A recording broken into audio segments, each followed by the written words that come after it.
Lockdown से पहले गीता के घर का नजारा कुछ ऐसा था कि रोहन ऑफिस जाता था और शिविन स्कूल। जिनके घर से जाने के बाद गीता काम खत्म करके बाकी समय आराम करती थी। लेकिन लॉकडाउन के बाद ऑफिस और स्कूल घर में ही खुल गए और इससे गीता का हाल वो तो आपको देखने में ही मजा आएगा। शिविन, ओ शिविन, महाराज उठने के लिए क्या 21 तोपों की सलामी लेंगे? अरे बिस्तर से बाहर निकल, ऑनलाइन क्लास स्टार्ट होने वाली है।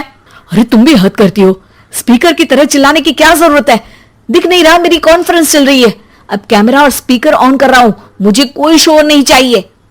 इस पर जैसे ही रोहन लैपटॉप का कैमरा और स्पीकर ऑन करता है तभी कुकर की सीटी बजती है। करा लो अब इसे चुप।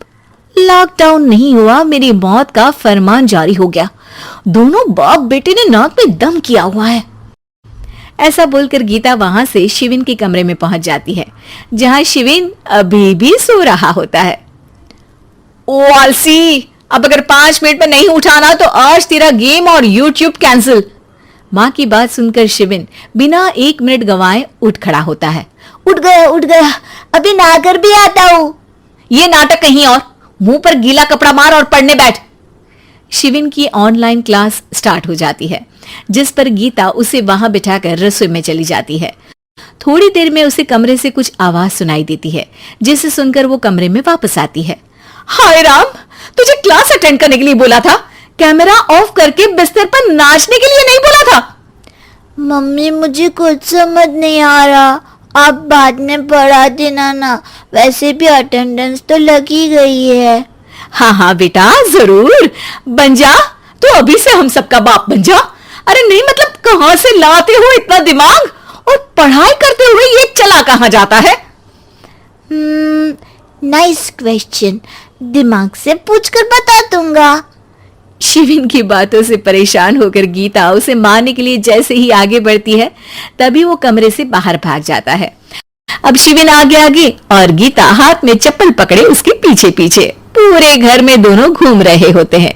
इसी बीच वो रोहन के पास पहुंच जाता है और शिविन को मारने वाली चप्पल रोहन के लैपटॉप पर जाकर गिरती है। ओए माँ! मम्मी, अब पापा को चप्पल मार रही हो? ओ आज तक के रिपोर्टर, चुपचाप जाकर क्लास अटेंड कर ले, नहीं तो अगली तेरे पीछे लगेगी। इस पर शिविन वहां से चला जाता है, जिसके बाद रोहन गीता से कहता है, इस सर्कस के लिए कुछ बोलना चाहोगी?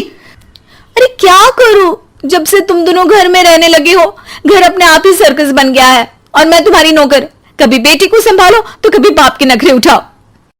इन्हीं सब उथल पुथल में दिन बीतते रहते हैं, जिसमें हर रोज घर के अंदर कुछ नया सियप्पा खड़ा मिलता है, जो ज्यादातर शिविन और रोहन की ऑनलाइन स्कूल और ऑफिस से रिलेटेड ही होता है।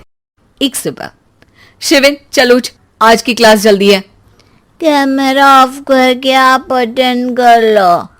अरे ऐसे छित्तर पड़ेंगे, दादी नानी सब एक साथ याद आ जाएंगी। गीता की लाख मशक्कतों के बाद क्लास तो खत्म हो जाती है, लेकिन उसके बाद शिविन फोन इस्तेमाल करते हुए इंस्टाग्राम रील बनाने लगता है। रसोड़े में कौन था?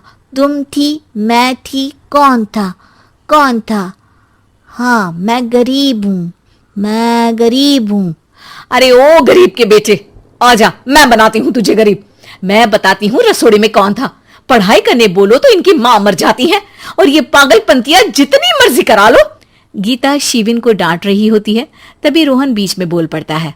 अरे बच्चा ही तो है, इतना गुस्सा क्यों कर रही हो? बेटे का साथ देने की इसी एक कोशिश में अब शिविन के साथ साथ रोहन भी गीता के गुस्से की सूली पर चढ़ जाता है।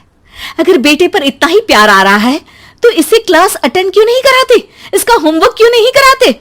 उस समय तो बहुत जल्दी मीटिंग आ जाती है, वो काम मैं करूं और यहां इस बेफिजुली की चीज में तरफदारी करके बन जाओ महान। हे भगवान, कोई तो इनके ऑफिस और स्कूल खुलवाओ, मैं इन्हें और घर में नहीं सह सकती। अरे कुछ और मांग लेती, क्योंकि तुम्हारी ये विश इस साल तो पूरी होने से रही, कोरोना। हाय नास पिटे ने जिंदगी ही बर्बाद कर दी।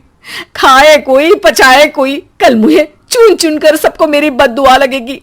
उन्होंने दुनिया का और इन बाप बेटे दोनों ने मेरा जीना मुश्किल कर दिया।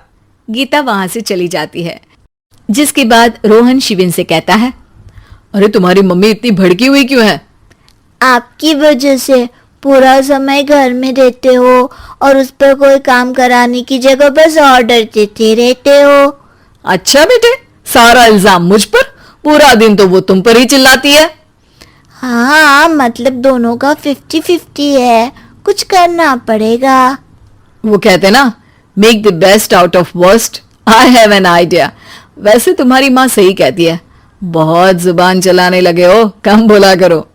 अगली सुबह रोहन और शिविन अपनी गलती को सुधारने के लिए गीता के उठने से पहले घर का आधा काम खत्म कर देते हैं, जिसे देखकर गीता खुश हो जाती है और फिर बाकी बचा काम वो तीनों मिलकर पूरा कर लेते हैं। जिसके बाद अब वो सब मिल बांट कर हर काम में एक दूसरे की मदद करते हुए लॉकडाउन का मजा लेने लगते